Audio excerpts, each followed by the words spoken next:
Hi everyone, it's Sasha here with Sasha4Books. So today I wanted to talk about children's literature in today's world. So I am a reader. I'll read anything. And I still very much enjoy reading children's books. But I will say reading them now as an adult is more exciting than when I was a kid. I can't explain it. I only have fur children, and I do read to them from time to time, not gonna lie. But it's just the amount of diversity that is in children's literature now that keeps it's so fresh than what I grew up with. I There were books about diversity, like disabilities, children come from different religious backgrounds and cultures and stuff like that. But it all seemed very dry.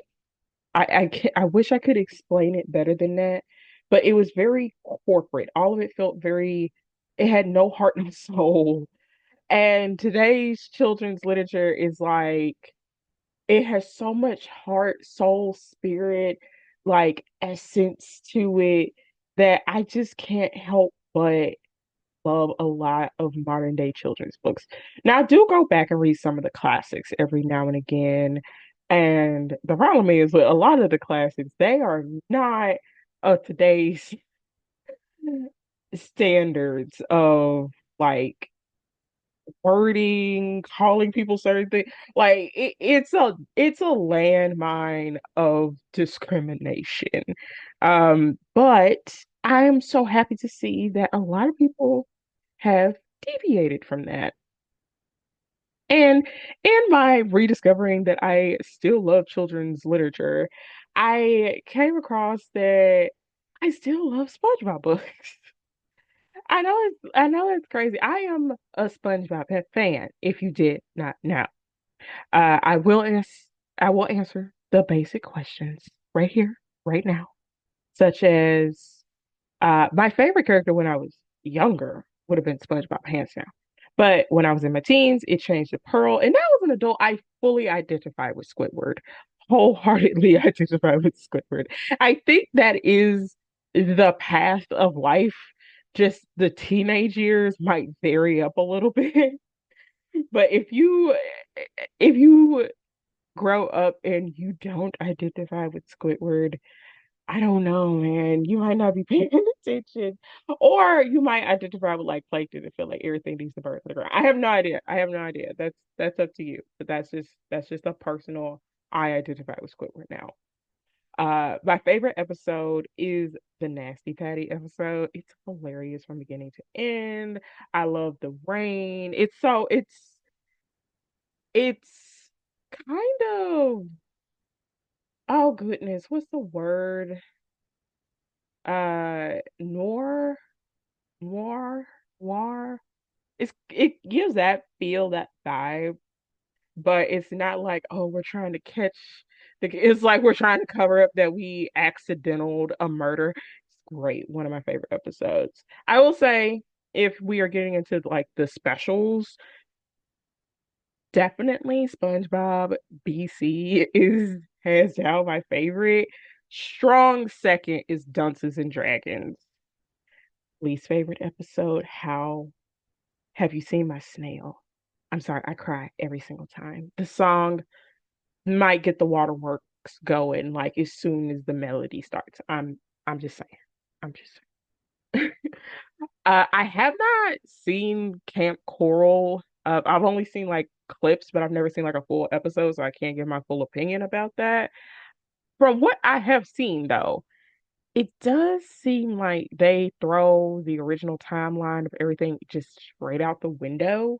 And in some cases that could be good, in some cases that could be bad, but I have to watch a few episodes to really get that feel of like, is this a good or a bad thing to completely restructure how these characters met, their ages even, like all that type of stuff.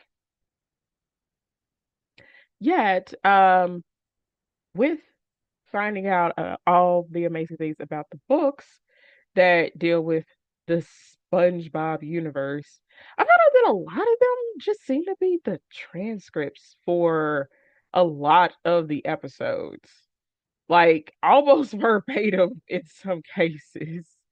And it's not just for the episodes, it's for the specials, even the movies, like they're just in book format. And then some of them do add to like the lore of Bikini Bottom. Like they have nothing to do with like an episode or anything, but it does add quite a bit to if you are into that kind of thing. Personally, when I'm a part of a fan base of some kind, I love me some lore that is fully in the grounds of the show or the book or whatever the fandom is reality. Like I rarely do like ships and stuff like that, like relationships, putting people together. Kind of rarely do that, but finding out different lore about stuff is right up my alley. And the books really fill in a few gaps. And then in some books, it just rips open a gap to be like, wait, no, I thought I knew that. Like, but you do have to take into consideration, like, the people that write some of these books are not the people that are actually like working on the show or any of the movies. They just hire someone to be like, "Hey, write this out." If they just if they're not just simply printing out the dialogue from the transcript that the voice actors have to read and just slapping a cute cover on it. Like that's also a thing.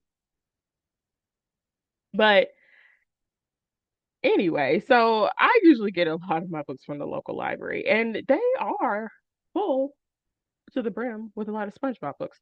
So far, I've read Good Night Lagoon, which is a parody of Good Night Moon, if you remember that kid's book. Mr. Fancy Pants is just the book version of To SquarePants or Not to SquarePants. Happy Birthday, SpongeBob. I feel like that's probably an episode, but it just more gave you a concrete answer of when SpongeBob's birthday is. Where the pirates are is like ARRGH exclamation point. That's literally how it's spelled. It's just season one, episode 17A, which is literally ARG. It's just that. The Sponge Who Saved Christmas is another parody of, and it's pretty good. I don't think there's an episode because there's not a lot of Christmas episodes, so um, it's pretty good. What's Cooking SpongeBob? That one is actually based off I forget the episode's name and I hate that so much right now. It's gonna come to me later at like 1 in the morning as I'm finna go to sleep or I'm like deep in sleep and I snap up out of sleep and I'm like, I know what I know. But anyway, Welcome to Camp Coral is another one. It's basically an introduction. It might even be the very first episode of like the Camp Coral TV show. It introduces each character, how they met, why they're at the camp, and stuff like that. Again, it just throws all timelines out the window about when Sandy and SpongeBob meet up, why Sandy's a scientist, how Mr. Krabs and Squidward meet. Like it just throws everything out the window. Uh I wish it didn't do that. That's just a personal, but again, I want to see how they do. I'm not gonna sit here and just bash something before I give it like my full attention. But some other books that I've read that are SpongeBob related are SpongeBob Secret Valentine. This has nothing, that one, weirdly enough, has nothing to do with the other, I think it's season one Valentine's episode where him and Patrick get into like a little spat because Patrick thinks that SpongeBob has forgotten him on Valentine's Day. It has nothing to do with that one. And this the book focuses on Valentine's Day between SpongeBob and Sandy. Plankton's Christmas surprise. Actually, dead ass is a surprise. Like, I don't even want to spoil that. Like, like it's actually one of those like, oh, okay, I didn't see that coming. That's funny. That's funny. Drive through is literally the name of the episode. It's just the transcript uh put out there for reading purposes that just polished it up and took out some scenes and stuff. But that's season 8, episode 2, The Amazing Sponge Bobini. I if this is an episode, it's past the episodes that I've personally seen. But it's pretty funny. It's about how SpongeBob learns how to do magic to try to cheer up Patrick. It's it's pretty. I'm trying to see. It's one of those where you definitely should get the lesson of like don't don't put your friends aside for a new hobby or interest. I will say that's one of the takeaways from that one. The Great Patty Caper is literally an episode from season 7. Like it's it's changed up a little bit in the book from the episode, but it has the same premise and same title. So, I do want to know, are y'all SpongeBob fans? Like, I know there's a lot of SpongeBob fans out there, but I totally want to know who is the SpongeBob fan out there. Please let me know below. I have a few other SpongeBob books that I haven't read yet. They're on my Libby account, and those are on the lineup for this week's read while I'm sitting at the house or while I'm on the train or something. But yeah, y'all also have read any SpongeBob books. Like, even if it's some when you were like a kid. I unfortunately don't have any of my kids' SpongeBob books. I would have kept them if that was up to me to have done.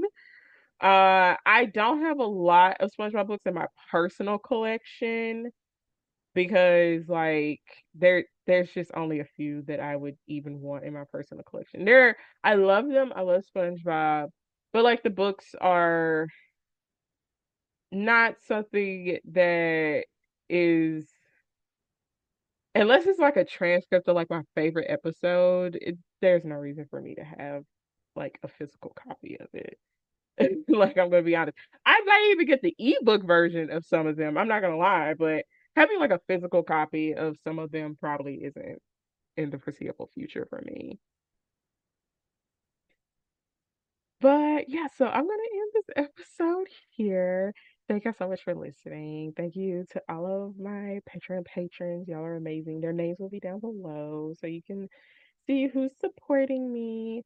And last but not least, I am going to be talking about a few of the books that are on the lineup for next week. Like I said, there's a few SpongeBob books, but we also have Why We Read by Shannon Reed, a map for Sign by, and I'm so sorry if I butchered his name.